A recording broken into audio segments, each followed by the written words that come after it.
Aujourd'hui, nous sommes heureux de vous annoncer que la création de notre association à but non lucratif Amour et Solidarité pour le Cambodge a vu le jour cet après-midi. ជំរាបសួរអ៊ំពូមីបងប្អូនអរគ្នានៅខាងដើមវីដេអូគឺជាការប្រកាសផ្លូវការនៃការបង្កើតជាសមាគមក្តីស្រឡាញ់និងសាមគ្គីភាពដើម្បីកម្ពុជានេះគឺជាការខិតខំប្រឹងប្រែងនិងទឹកចិត្តអាណិតអាសូរដល់ប្រជាជនភៀសសឹកនិងវីរៈកងទ័ពតាមរយៈការពៀវនាវរបស់ខ្ញុំពូផាឡានិងមីងឆវីវ៉ាន់មីងម៉ារីលីសនិងក្រុមគ្រួសាររួមជាមួយនឹងស្ថាបនិកមួយចំនួនទៀតបានមូលមតិគ្នាបើកជាសមាគមក្នុងគោលបំណងរែងគៀសថវិកាឲ្យបានកាន់តែច្រើនសម្រាប់ជួយដល់ប្រជាជនរួមជាតិខ្មែរសកម្មភាពដំបូងរបស់សមាគមគឺរៀបចំពិធីសមោសរដើម្បីរែងគៀសថវិកាដែលជាលទ្ធផលប្រមូលបានជាង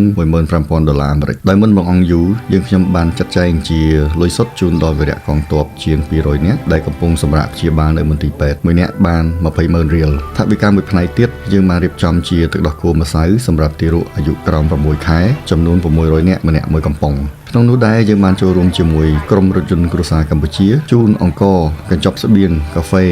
នំសម្លៀកបំពាក់មីជូនដល់ជំរំភេសសឹកវត្តពើងព្រះគោខេត្តព្រះវិហារដែលមានជនភេសសឹកប្រមាណជាង4,500នាក់ក្នុងជំរំសុវត្ថិភាពរបស់បងប្អូនប្រជាជនភេសសឹកពួកយើងបានចូលរួមចែកនំប៉័ងសាច់ក្រកស៊ុបដល់ក្មួយៗនិងអ៊ំពុំមីបងប្អូនប្រកបដោយភាពស្និទ្ធស្នាលខ្ញុំសូមថ្លែងអំណរគុណដល់សប្បុរសជនទាំងអស់ក្នុងស្រុកនិងនៅឯនីសមុទ្រដែលបានចូលរួមជាកម្លាំងចិត្តដល់វីរៈកងទ័ពនិងប្រជាជនរួមជាតិរបស់យើងនិងសូមកោតសរសើរដល់អេដាមអុកកំសានអភិបាលរងខេត្តព្រះវិហារទទួលបន្ទុកជំរំសុវត្ថិភាពវត្តពើងព្រះគោដែលបានរៀបចំជំរំបានល្អគ្រប់ជ្រុងជ្រោយរួមមានទាំងរបបអាហារសាលារៀនបណ្ដោះអាសន្នរោងដាំបន្លែនិងគ្រូពេទ្យដើម្បីឆ្លើយតបទៅនឹងតម្រូវការរបស់ប្រជាជនទាំងនេះក៏បានមកពីអភិបាលកិច្ចល្អរបស់អេដាមកឹមរិទ្ធីអភិបាលខេត្តព្រះវិហារនិងលោកជំទាវសុខាគងពិសីក៏ដូចជាអាជ្ញាធរមូលដ្ឋានទាំងអស់ដែលបញ្ញាចិត្តបម្រើប្រជាជនបងប្អូនអរគ្នាខ្មែរយើងមានការរួបរวมគ្នាខ្មែរមានការដឹកនាំប្រកបដោយព្រហ្មវិហារធម៌ខ្មែរច្បាស់ជាយកឈ្នះលើសត្រូវឈ្លានពានយើងត្រូវរួមគ្នាបន្តសកម្មភាពនេះដើម្បីជាគំរូដល់អ្នកជំនាន់ក្រោយ